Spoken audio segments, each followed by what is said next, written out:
नमस्कार, आप सभी का मेरे इस चैनल रोचक कथाएं में पुनः स्वागत है। आज मैं आपको तेनाली रामन की एक और रोचक कहानी सबसे महान आदमी बताने जा रहा हूं।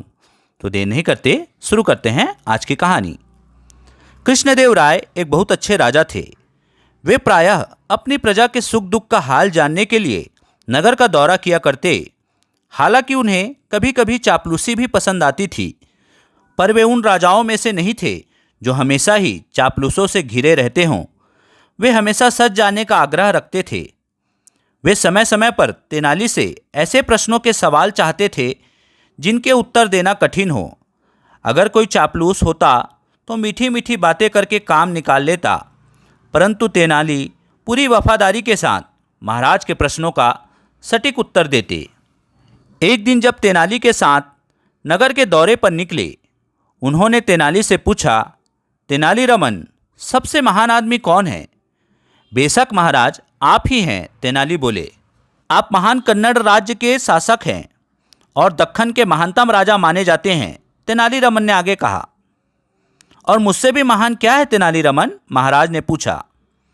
महाराज, आपका राज्य आपसे भी अधिक महान है, जो गोवा से कटक, रायचूर से दोआब, दक्षिण में सागर तक फैला है। केवल विजयनगर ही आपसे अधिक महान हो सकता है, तेनाली बोले। महाराज को यह सुनकर प्रसन्नता हुई और उन्होंने पूछा, ऐसा क्या है जो मुझसे और मेरे राज्य से भी अधिक महान हो सकता है? महाराज, मैं आपको मार्ग में निश्चित रूप से इस प्रश्न का उत्तर दूंगा, तेनाली बोले। वे दोनों घोड़े पर सवार होकर आगे चल दिए।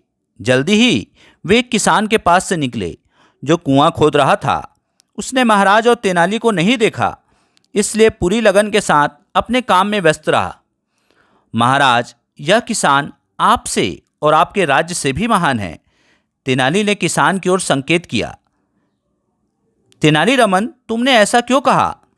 महाराज, वह बहुत गरीब है, पर फिर भी केवल अपने लिए ही नहीं, पूरे गांव की सुविधा को ध्यान में रखते हुए अकेले ही कुआं खोद रहा है ताकि सबको पानी मिल सके। इसके पास दूसरे को देने के लिए कुछ है और यह उनकी भलाई के लिए चिंतित है। जो व्यक्ति केवल अपने लिए नहीं बल्कि दूसरों के लिए जीता है, वही सही मायने में सबसे महान है महाराज, बुद्धिमान तेनाली ने उत्तर दिया। महाराज ने कहा, बहुत सुंदर तेनाली, तुमने बिल्कुल सच कहा है। एक ऐसा व्यक्ति ही संसार में सबसे महान हो सकता है जो अपने हित को पीछे रखकर दूसरों की भलाई के बारे में सोचता है और उनके लिए कुछ करना चाहता है, जैसे यह किसान अकेले ही अपना काम करने में जुटा हुआ है। वे तेनाली की बातें सुनकर बहुत प्रसन्न हुए और अपने मित्र को स्नेह व आभार के साथ देखा। वे इस सबक को हमेशा याद रखना चाहते थे। एक राजा होने के नाते उनका पहला और आखिरी कार्य यही होना चाहिए कि वे अपनी प्रजा को प्रसन्न रख सकें और उनकी भलाई के लिए कुछ कर सकें।